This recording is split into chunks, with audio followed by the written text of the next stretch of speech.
So, we have a thug who came to take a refugee woman with him. She resisted, but he dragged her by force. One of the refugees stood in his way, armed with a stick, yet he could do nothing against a cutthroat with a blade. The man didn't anticipate that the other refugees would intervene and stand against him. In the confusion, the woman managed to break free. The thug took fright and fled. He was stopped by the falling crates. He stumbled and fell, piercing his chest with his own blade. However, the wound didn't cause instant death. He managed to stand, but still bleeding, he lost his balance on the bridge and fell. Before all of this, the man had freely entered the camp through the main entrance. The police admitted him after they had a short smoke together. You live by the sword, you die by the sword.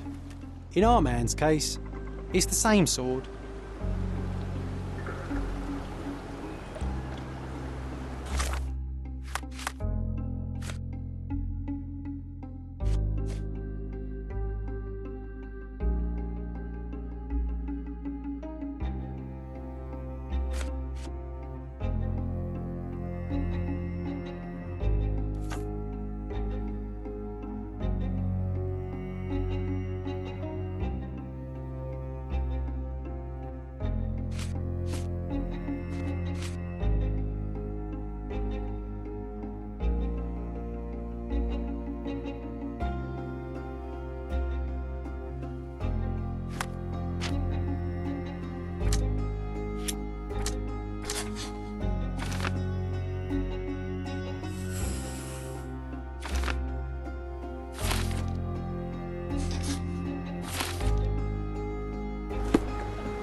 You still here?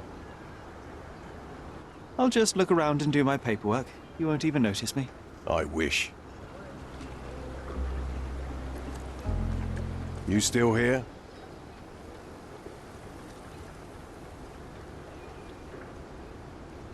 Inspector, I believe I can aid your investigation. I know who the dead man is and what really happened here. You do? Well, good for you. But I'm afraid I'm not the one you need to share your findings with. Speak to Mr. Harlow here. He's the one responsible for settling things in the camp. You don't even care to listen? Oh, I do care. Maybe even more than I need to. But I'm only here today to lock the place up, question witnesses, and file the facts. It's sad, but coming up with conclusions is not among my tasks here. You fellows at City Hall do that. Anyway, speak to the supervisor.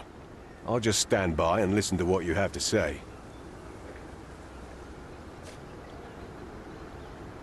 Your problem, not mine. The guards at the sewers were speaking about taking refugees out of the camp. Do you know anything about this, Inspector? Less than you do, obviously. And this doesn't bother you as an officer of the law? I can neither punish them nor put them on the right track, if that's what you're asking. Maybe your friends at City Hall could do something about it, but I seriously doubt that.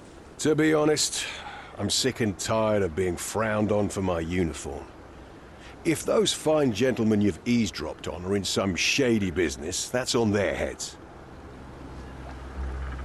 I'm busy. Don't you have papers to fill? City Hall lubberheads. Mr. Harlow, your refugees didn't murder anyone. What? Pray tell me what you've learned. All right, listen carefully. This might solve one problem for you, but will create a few more. Oh, well, that's a great start. The man came to the camp intending to kidnap one of your refugees, a woman. What he didn't expect was that the refugees would stand up to protect the woman. A brawl had broken out. In the chaos of it, the man stumbled over those crates and fell on his own blade. How do you know he fell on his own blade? The wound in his chest was inflicted from an unusual angle. It was not an offensive stab, shall we say. The refugees didn't touch him. And judging by the blood at the scene, the intruder managed to raise himself but was unable to walk very far. He ultimately fell into the canal. But how did he sneak into the camp? Why didn't the police see him? And this is where your new problems emerge, Mr. Harlow. What do you mean? You're not a dull-witted man. You know what I mean. There is no feasible way to get into the camp without the police guards knowing of it. The pile of mess I had to sort out has just become bigger, but somehow that doesn't surprise me. Anyway, I thank you for your help, Mr. Holmes. I'll take it from here. Meanwhile, I'll make sure the police aren't detaining the refugees any longer. You can go back in and look for your witness. You think one small clerk can make any difference in this place? Who knows, John? Just one ill-fitting cog could make the whole machine crumble.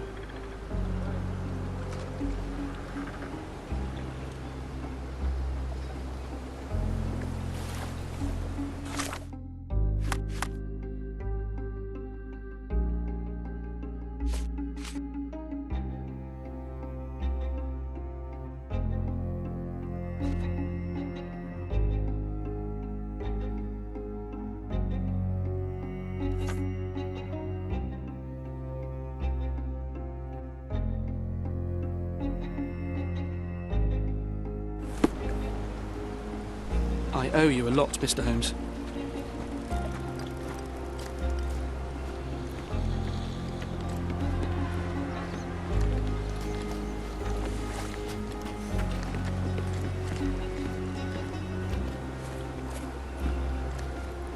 Can I ask you a question?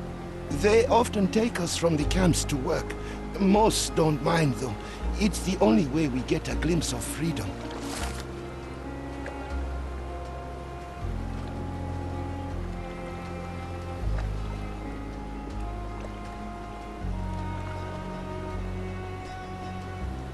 So there's a smuggling ring in the camp.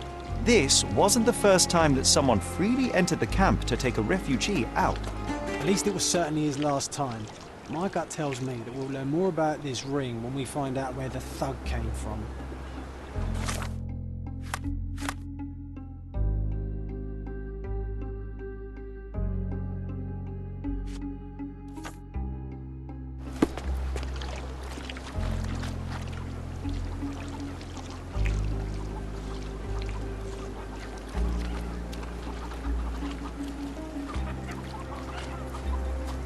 You're the one who tended to our man's wounds.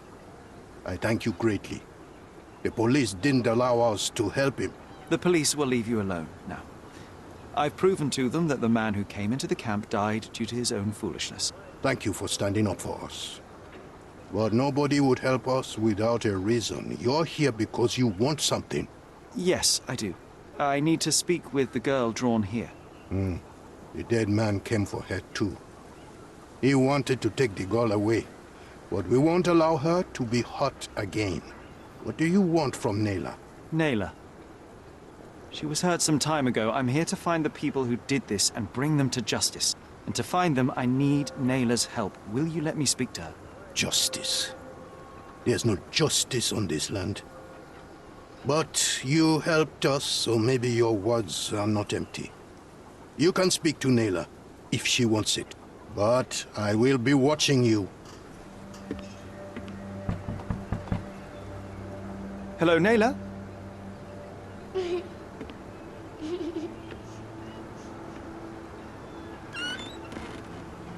My name is Sherlock. I know someone hurt you. I am here to help. I'm trying to find the people involved and bring them to justice. Please.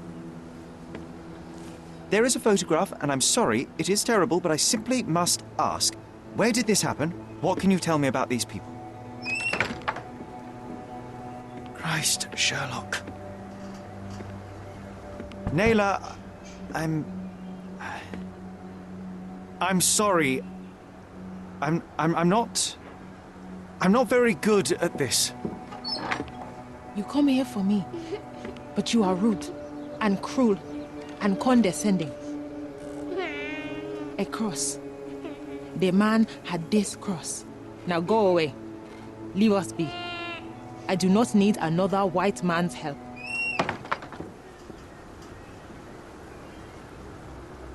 Oh, glad that wasn't me. Not my best work, John, by a long shot. Naylor doesn't want us meddling. I'm starting to wonder what this all achieves. But she helped you anyway. Now we know that maniac's face and the cross he wore, we can still catch him.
You still here?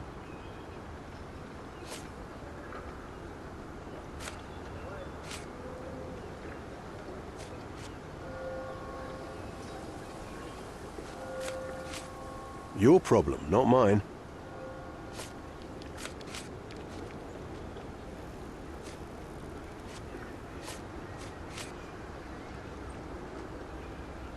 I've already told you all I've learned. I've already told you all I've learned. Your problem, not mine. The intruder has a most peculiar tattoo on his neck, 2 lines and a point. Do you know anything about it? You really want to know, kid? Why? You want to play a policeman or something? I'm sure you have it in your records, so it won't hurt if I have it in mine. In my records, it's just a tattoo, as it should be in yours. Ah, to hell with you. Suit yourself as to what you're going to do with it. Off the record, though, such tattoos are often connected to a man named Mr. Niccolo Bernadotti. Bernadotti, you say? A respectable businessman in Scaladio. His company imports goods and wines, and smuggles everything that can be smuggled between the colonies and the mainland. His people can be identified by an obscure tattoo, just like the one over there our friend has. But these are all merely rumors, you see. If Mr. Bernadotti was a criminal, he'd be in prison now. Or hanged, right?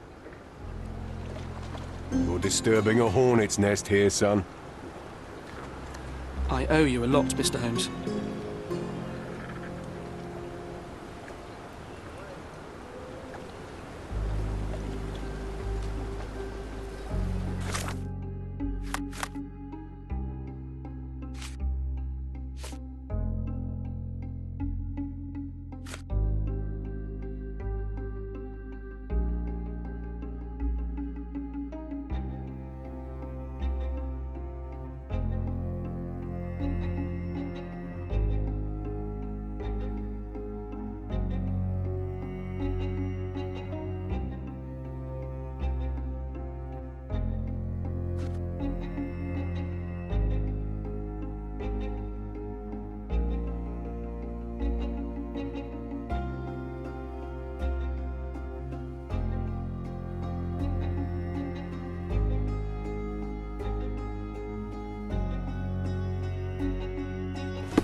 Is this... I just need to collect my thoughts, Sherry.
If you're here on matters of signing up for military service, come back tomorrow.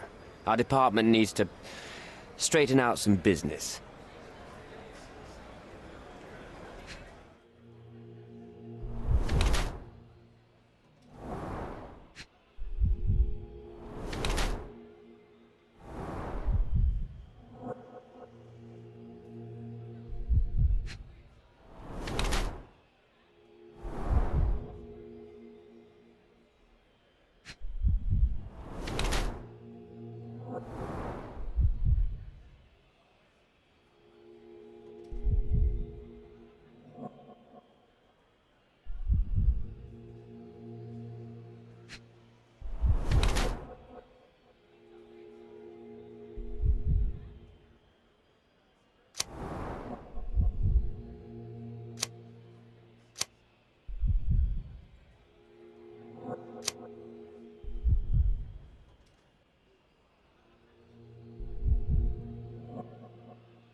Why are you staring at me like I'm a Madame Tussauds figure? Didn't you hear what I just said? On my way here, I was wondering whether you might regret what you did. I tried my best to retain at least a shred of faith in humanity. I had hoped that you would hear her scream, see her face in your dreams, or at least once asked yourself how Naylor might feel. Who? Neither of my hopes were fulfilled. Why are you here? You defiled a girl who was with child. Don't even pretend that you regret what took place. Do you wonder why I came here? It is because I am disgusted with people like you, and the only way in my mind to rid the world of your ilk is to see you hanging from the gallows. All right, all right. Is it about money, as you said in the letter? I have it, all right? There's no need for violence. I've never written a single word to you. As you can see, I have a more direct approach. That letter, it wasn't from you. So what do you want? Answers, to start with. Fine. I suppose now we have a nice long talk. Do you drink, Mr. Sherlock Holmes. And I do not. Shame. All the best discussions are accompanied by a glass of whiskey. But out of respect for you, I won't drink either. Respect? That's an unusual word in your mouth, Mr. Where are my manners? My name is Thomas Norton, a British envoy in Cordona on a military mission. So, where do we start?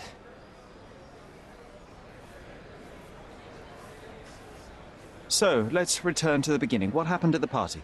I vaguely remember that night. As usual at such parties, you meet people, you talk with them, they invite you to spend some time alone with them. What can I say? I got myself mixed up with the wrong company, and somebody must have mixed some psychoactive substance in my drink. After that, it's all blurry. I completely lost my sanity. I made a terrible mistake which I regret deeply. You don't say. Do refugee girls often appear on the menu at those types of parties? It's rather rare. So you didn't attend the party to engage in an exotic experience involving a vulnerable woman unable to accuse you of assault? I would never have planned such a terrible thing. What happened was just bad circumstance. You mentioned blackmail. Tell me about it. All right. A couple of days ago, I received an anonymous letter. It said that in the art gallery at Caravansary there exists a painting that incriminates me. The blackmailer made it clear that if there is a painting, then a photograph exists too. And I should be wary of what it might do to my reputation. What does the blackmailer want from you? Money, of course. What else do such people want? Needless to say, I don't remember anyone taking photographs at the party. Up until the last moment, I hoped he was bluffing. But he wasn't, as you've just proven to me. Show me the letter. I burnt it as soon as I read it. I've left enough evidence. There's no need for any more. Boniface Mercurio. Does the name mean anything to you? He's an artist, right? The one responsible for the painting that compromises you. I found him dead in his room. Oh, that is bad. Wait, you don't think that I have anything to do with this? You had motive to kill him. Maybe I did, but listen. I know how this looks, but murder? That's on another level. I had thoughts that this Mercutio... Mercurio. Well, him, yes. I thought he could have been the blackmailer. But I was too afraid to make any hasty decisions. There were plenty of ways to fail by making a move, so I chose to wait. To see what he would do next. You have to believe me. I don't believe people, I believe evidence. Then look at the evidence. The painting that depicted you in the image of the devil was stolen by a mercenary. Did you have anything to do with it? I might be a rotten person, sir, but hiring criminals for illicit purposes is not in my daily schedule. And buying the painting in an attempt to hide the crime, is that on your daily schedule? What would you do in my situation? I would never put myself in such a situation. You're young. I could never have imagined myself in my current position, yet here I am in front of you. We all make mistakes, Mr. Holmes. And I'm no exception. Mr. Holmes, I've built my entire career on hard work and uncompromising dedication to the Crown. I made a mistake, but I'm not a villain from some cheap adventure fiction. By putting me behind bars, you will benefit precisely no one. Rotting in prison is the least you deserve, but I have a better idea. You will make amends and help the ones you hurt.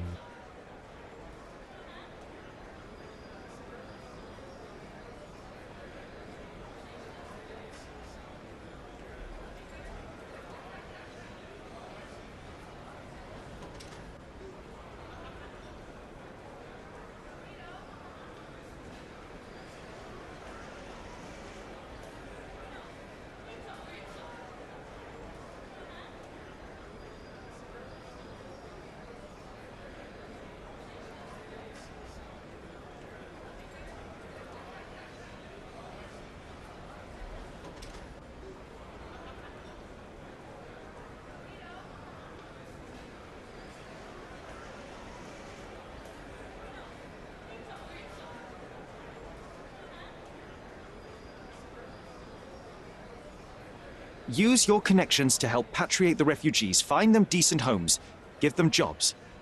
There must be a meaning to your position and my decision. Yes, all right, I can do that. So, will you give me the photograph now? That's not all. Naylor deserves the very utmost of what you can do. Help the girl? I can't risk the press paying extra attention to her. I will do anything except that. I need to think this all through. Don't do anything foolish in the meantime. What makes you think you can decide what's best for these people? Such is the arrogance of British imperialism. I take your point.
Come on, it's not like we've got anything better to do.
What's up?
An impressive slice of...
life.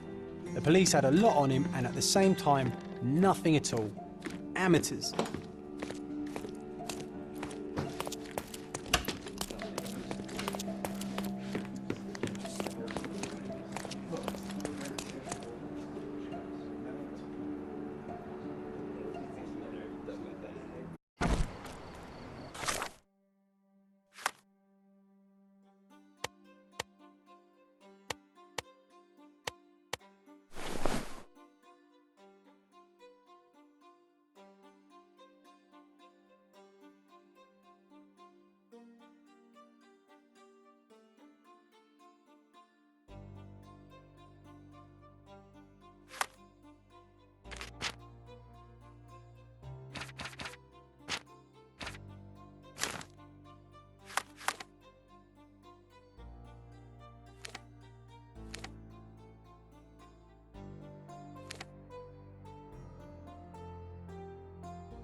It seems they're not expecting guests.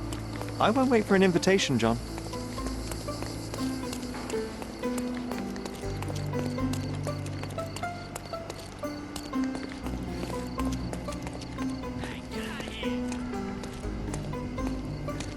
These workers don't look like your average Cordona folk. They're refugees from the camp.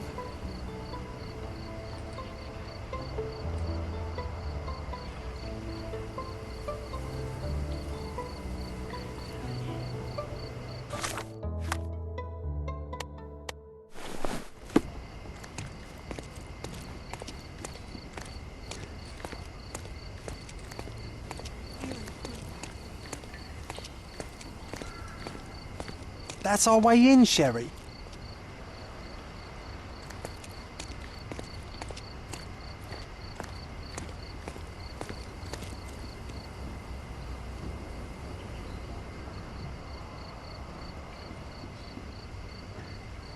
Hey, yo. This is private property. You lost something.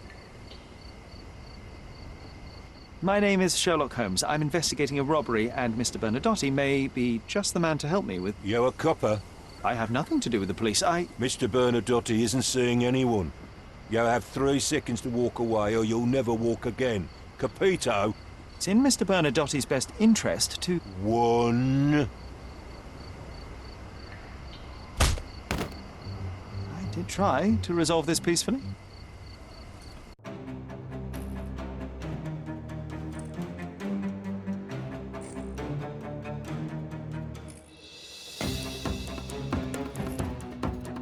I'm coming for you.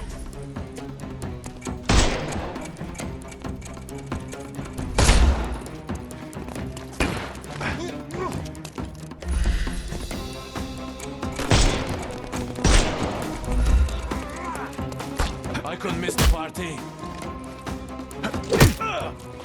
Take a rest, my friend.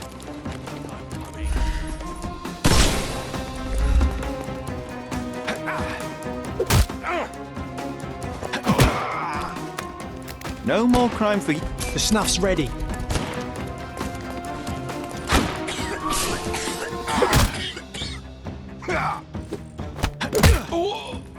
I couldn't miss the party.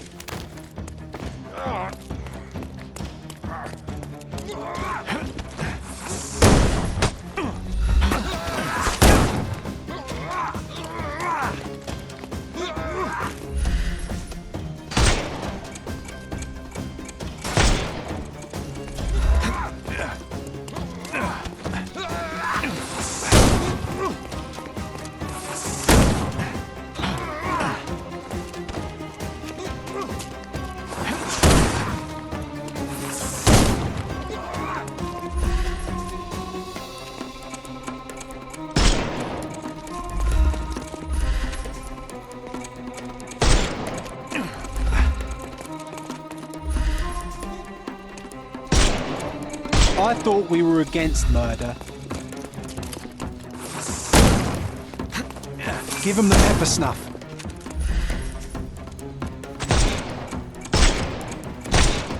Hey, you could have kept him. The snuff's ready.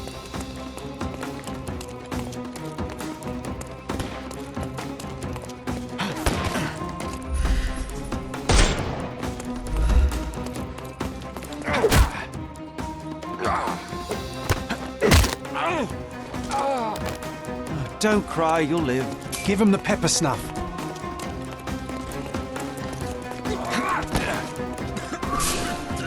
I'm coming. Don't bother moving. You've...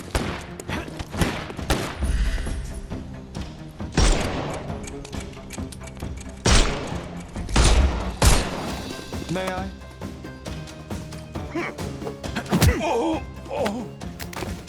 Don't cry. The snuff's ready.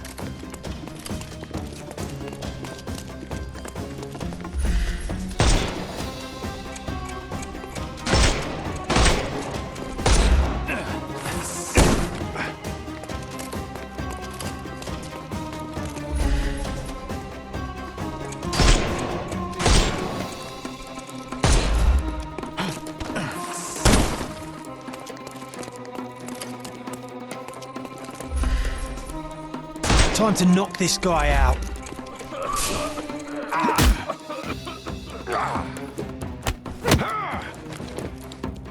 I'm coming for you.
Take a rest, my friend.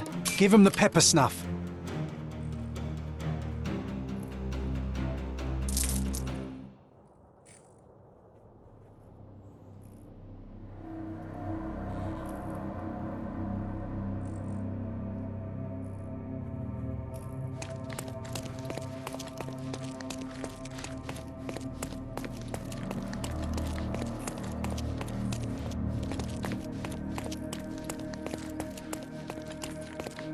Sherry, look!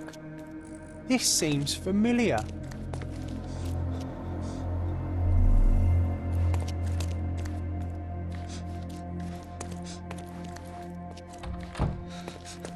No, sir.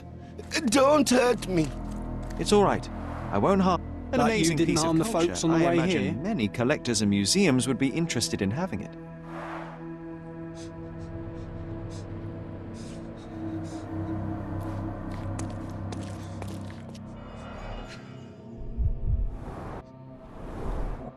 Let's see what's hidden there.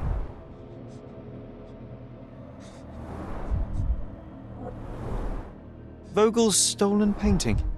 Isn't it curious how it developed into a much more interesting case?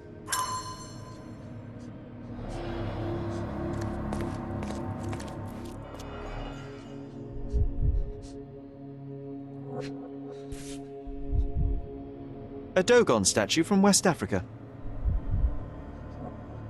A century old at least. Masks, traditional for the Chokwe people of Central Africa.